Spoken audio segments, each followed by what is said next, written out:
श्री राम कृष्ण वचनामृत का नया भाग प्रारंभ करते हैं। श्री राम कृष्ण, देखो न, यह जगत कैसा विचित्र है। कितनी प्रकार की वस्तुएं, चंद्र, सूर्य, नक्षत्र, कितने प्रकार के जीव इसमें हैं। बड़ा, छोटा, अच्छा व बुरा, किसी में शक्ति अधिक है, किसी में कम। विद्यासागर, क्या ईश्वर ने किसी को अधिक शक्ति दी है और किसी को कम? श्री राम कृष्ण, वह विभु के रूप में सब प्राणियों में है, चींटियों तक में है, पर शक्ति का तारतम्य होता है। नहीं तो क्यों कोई 10 आदमियों को हरा देता है और कोई एक ही आदमी से भागता है। और ऐसा न हो तो भला तुम्हें ही सब कोई क्यों मानते हैं? क्या तुम्हारे 2 सिंह निकले हैं? औरों की अपेक्षा तुम में अधिक दया है, विद्या है, इसलिए तुमको लोग मानते हैं और देखने आते हैं। क्या तुम यह बात नहीं मानते हो? विद्यासागर मुस्कुराते हैं। श्री राम कृष्ण, केवल पंडिताई में कुछ नहीं है। लोग किताबें इसलिए पढ़ते हैं कि वे ईश्वर लाभ में सहायता करेंगी। उनसे ईश्वर का पता लगेगा। आपकी पोथी में क्या है? किसी ने एक साधु से पूछा। साधु ने उसे खोलकर दिखाया। हर एक पन्ने में ओम राम लिखा था और कुछ नहीं। गीता का अर्थ क्या है? उसे 10 बार कहने से जो होता है, वही 10 बार गीता गीता कहने से त्यागी त्यागी निकल आता है। गीता यह शिक्षा दे रही है कि हे जीव, तू सब छोड़कर ईश्वर लाभ की चेष्टा कर। कोई साधु हो चाहे गृहस्थ, मन से सारी आसक्ति दूर करनी चाहिए। जब चैतन्य देव दक्षिण में तीर्थ भ्रमण कर रहे थे तो उन्होंने देखा कि एक आदमी गीता पढ़ रहा है। एक दूसरा आदमी थोड़ी दूर बैठकर उसे सुन रहा है और सुनकर रो रहा है। आंखों से आंसू बह रहे हैं। चैतन्य देव ने पूछा, क्या तुम यह समझ रहे हो? उसने कहा, प्रभु, इन श्लोकों का अर्थ तो मैं नहीं समझता हूँ। उन्होंने पूछा, तो रोते क्यों हो? भक्त ने जवाब दिया, मैं देखता हूँ कि अर्जुन का रथ है और उसके सामने भगवान और अर्जुन बातचीत कर रहे हैं। बस यही देखकर मैं रो रहा हूँ। श्री राम कृष्ण, विज्ञानी क्यों भक्ति लिए रहते हैं? इसका उत्तर यह है कि मैं नहीं दूर होता। समाधि अवस्था में दूर तो होता है, परंतु फिर आ जाता है। साधारण जीवों का अहम नहीं जाता। पीपल का पेड़ काट डालो, फिर उसके दूसरे दिन अंकुर निकल आता है। ज्ञान लाभ के बाद भी न जाने कहां से मैं फिर आ जाता है। सौपन में तुमने बाघ देखा, इसके बाद जागे तो भी तुम्हारी छाती धड़कती है। जीवों को जो दुख होता है, मैं से ही होता है। बैल हम्बा हम्बा करता है, इसी से तो इतनी यातना मिलती है। हल में जोता जाता है, वर्षा और धूप सहनी पड़ती है और फिर कसाई लोग काटते हैं। चमड़े से जूते बनते हैं, ढोल बनता है, तब खूब पिटता है। फिर भी निस्तार नहीं। अंत में आंतों से तांत बनती है और उसे धुनिया अपने धुने में लगाता है, तब वह मैं नहीं करता। तब कहता है तू तू। जब तुम तुम कहता है, तब निस्तार होता है, हे ईश्वर, मैं दास हूँ, तुम प्रभु हो, मैं संतान हूँ, तुम माँ हो। राम ने पूछा, हनुमान, तुम मुझे किस भाव से देखते हो? हनुमान ने कहा, राम, जब मुझ में मैं का बोध रहता है, तब देखता हूँ तुम पूर्ण हो, मैं अंश हूँ, तुम प्रभु हो, मैं दास हूँ।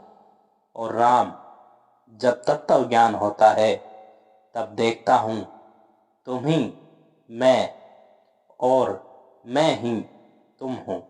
मैं और मेरा ये दोनों अज्ञान हैं। यह भाव कि मेरा घर है, मेरा रुपये हैं, मेरी विद्या है, मेरा यह सब ऐश्वर्य है, अज्ञान से पैदा होता है। और यह भाव ज्ञान से कि हे ईश्वर, तुम करता हो और ये सब तुम्हारी चीजें हैं। घर परिवार, लड़के, बच्चे, सब जनवर्ग, बंधु बांधव, ये सब तुम्हारी वस्तुएं हैं। मृत्यु का सर्वदा स्मरण रखना चाहिए। मरने के बाद कुछ भी न रह जाएगा। यहाँ कुछ कर्म करने के लिए आना हुआ है, जैसे ही देहात में घर है, परंतु काम करने के लिए कलकत्ते आया जाता है। यदि कोई दर्शक बगीचा देखने को आता है, तो धनी मनुष्यों के बगीचे का कर्मचारी कहता है, यह बगीचा हमारा है, यह तालाब हमारा है। परंतु किसी कसूर पर जब वह नौकरी से अलग कर दिया जाता है, तब आम की लकड़ी के बने हुए संदूक को ले जाने का भी उसे अधिकार नहीं रह जाता। संदूक दरबान के हाथ में भेज दिया जाता है। भगवान दो बातों पर हंसते हैं। एक तो जब वैद्य रोगी की माँ से कहता है, माँ, क्या भय है, मैं तुम्हारे लड़के को अच्छा कर दूंगा। उस समय भगवान यह सोचकर हंसते हैं कि मैं मार रहा हूं और यह कहता है मैं बचाऊंगा। वैद्य सोचता है मैं करता हूं, ईश्वर करता है, यह वह भूल गया है। दूसरा अवसर वह होता है जब दो भाई रस्सी लेकर जमीन नापते हैं और कहते हैं इधर की मेरी है, उधर की तुम्हारी। तब ईश्वर और एक बार हंसते हैं। यह सोचकर हंसते हैं कि जगत ब्रह्मांड मेरा है, पर ये कहते हैं कि यह जगह मेरी है और वह तुम्हारी। श्री राम कृष्ण, उन्हें क्या कोई विचार द्वारा जान सकता है? दास होकर, शरणागत होकर उन्हें पुकारो। विद्यासागर, अच्छा, तुम्हारा भाव क्या है? विद्यासागर मुस्कुरा रहे हैं, कहते हैं, अच्छा, यह बात आपसे किसी दिन निर्जन में कहूंगा। श्री राम कृष्ण, उन्हें पांडित्य द्वारा विचार करके कोई जान नहीं सकता। यह कहकर श्री राम कृष्ण प्रेम से मतवाले होकर गाने लगे। और संगीत का मर्म है, कौन जानता है कि काली कैसी है, षड दर्शनों ने उसका दर्शन नहीं पाया। मूलाधार और सहस्त्रार में योगी लोग सदा उसका ध्यान करते हैं। वह पद्मन में हंस के साथ हंसी जैसे रमण करती है। वह आत्मा राम की आत्मा है, प्रणव का प्रमाण है। वह इच्छामय अपनी इच्छा के अनुसार घट घट में विराजमान है। माता के जिस उदर में यह ब्रह्मांड समाया हुआ है, समझो कि वह कितना बड़ा हो सकता है। काली का महात्म्य महाकाल ही जानते हैं, वैसा और कोई नहीं समझ सकता। उसको जानने का लोगों का प्रयास देखकर प्रसाद हंसता है। अपार सागर क्या कोई तैर कर पार कर सकता है? यह मेरा मन समझ रहा है, परंतु फिर भी जी नहीं मानता। वामन होकर चंद्रमा की ओर हाथ बढ़ाता है। सुना, कहते हैं माता के जिस उदर में ब्रह्मांड समाया हुआ है, समझो कि वह कितना बड़ा है। और यह भी कहा है कि षड दर्शनों ने उसका दर्शन नहीं पाया। पांडित्य द्वारा उसे प्राप्त करना असंभव है। विश्वास और भक्ति चाहिए। विश्वास कितना बलवान है, सुनो। किसी मनुष्य को लंका से समुद्र के पार जाना था। विभीषण ने कहा कि इस वस्तु को कपड़े के छोर में बांध लो तो बिना किसी बाधा के पार हो जाओगे। जल के ऊपर से चलकर जा सकोगे, परंतु खोल कर न देखना। खोल कर देखोगे तो डूब जाओगे। वह मनुष्य आनंद पूर्वक समुद्र के ऊपर से चला जा रहा था। विश्वास की ऐसी शक्ति है कि कुछ रास्ता पार कर वह सोचने लगा कि विभीषण ने ऐसा क्या बांध दिया जिसके बल से मैं पानी के ऊपर से चला जा रहा हूं। यह सोचकर उसने गांठ खोली और देखा तो एक पत्ते पर केवल राम नाम लिखा था। तब वह मन ही मन कहने लगा, अरे बस यही है। ज्यों ही यह सोचा कि डूब गया। यह कहावत प्रसिद्ध है कि राम नाम पर हनुमान का इतना विश्वास था कि विश्वास ही के बल से वे समुद्र लांघ गए, परंतु स्वयं राम को सेतु बांधना पड़ा था। यदि उन पर विश्वास हो तो चाहे पाप करें और चाहे महापातक ही करें, किंतु किसी से भय नहीं होता। यह कहकर श्री राम कृष्ण भगत के भाव से मस्त होकर विश्वास का महात्म्य गा रहे हैं। दुर्गा दुर्गा अगर जपूं मैं, जब मेरे निकलेंगे प्राण। देखो कैसे नहीं तारती, कैसे हो करुणा की खान। विश्वास और भक्ति से वे सहज ही मैं मिलते हैं, वे भाव के विषय हैं। यह कहते हुए श्री राम कृष्ण ने फिर भजन आरंभ किया। उसका भाव यह है, मन तू अंधेरे घर में पागल जैसा उसकी खोज क्यों कर रहा है? यह तो भाव का विषय है। बिना भाव के अभाव द्वारा कोई उसे पकड़ सकता है। पहले अपनी शक्ति द्वारा काम क्रोध आदि को अपने वश में करो। उसका दर्शन न तो षड दर्शनों में पाया, न निगमागम तंत्रों से। वह भक्ति रस का रसिक है, सदा आनंद पूर्वक हृदय में विराजमान है। उस भक्ति भाव को पाने के लिए बड़े बड़े योगी युग युगांतर से योग कर रहे हैं। जब भाव का उदय होता है, तब भक्त को वह अपनी ओर खींच लेता है, जैसे लोहे को चुंबक।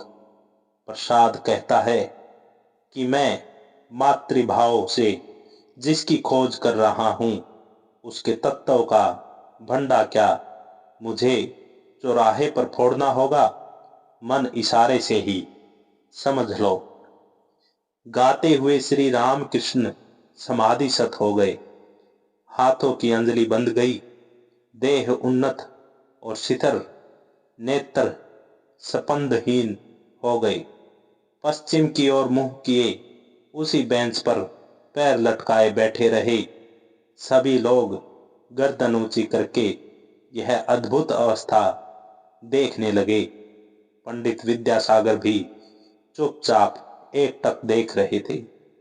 श्री राम कृष्ण प्रकृति सत हुए, लंबी सांस छोड़कर फिर हंसते हुए बातें कर रहे हैं। भाव भक्ति इसके माने उन्हें प्यार करना जो ब्रह्मा है, उन्हीं को माँ कहकर पुकारते हैं। प्रसाद कहता है कि मातृभोव से जिसकी खोज कर रहा हूं, उसके तत्व का भंडा क्या मुझे चौराहे पर फोड़ना होगा? मन इशारे से ही समझ लो। राम प्रसाद मन को इशारे ही से समझने के लिए उपदेश करते हैं। यह समझने को कहते हैं कि वेदों ने जिन्हें ब्रह्मा कहा है, उन्हीं को मैं माँ कहकर पुकारता हूँ। जो निर्गुण है वे ही सगुण हैं, जो ब्रह्मा हैं वे ही शक्ति हैं। जब यह बोध होता है कि वे निष्क्रिय हैं, तब उन्हें ब्रह्मा कहता हूँ।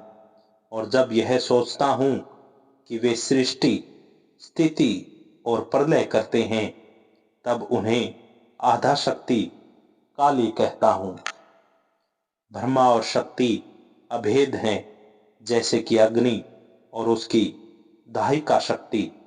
अग्नि कहते ही दाहिका शक्ति का ज्ञान होता है, और दाहिका शक्ति कहने से अग्नि का ज्ञान। एक को मानिए तो दूसरा भी साथ मान लिया जाता है। उन्हीं को भक्तजन माँ कहकर पुकारते हैं। माँ बड़े प्यार की वस्तु है न। ईश्वर प्यार करने से वे प्राप्त होते हैं। भाव, भक्ति, प्रीति और विश्वास चाहिए। चिंतन करने से भाव का उदय होता है। जैसा भाव होगा, लाभ भी वैसा होगा। मूल है प्रत्यय। काली के चरण सुधा सागर में यदि चित्त डूब जाए तो पूजा, होम, याग, यज्ञ कुछ भी आवश्यक नहीं। चित्त को उन पर लगाना चाहिए, उन्हें प्यार करना चाहिए। वे सुधा सागर हैं, अमृत सिंधु हैं।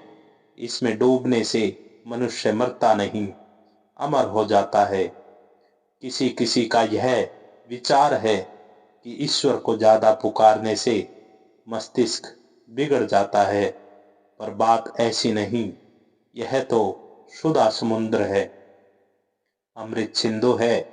वेदों में इसे अमृत कहा है। इसमें डूब जाने से कोई मरता नहीं, अमर हो जाता है।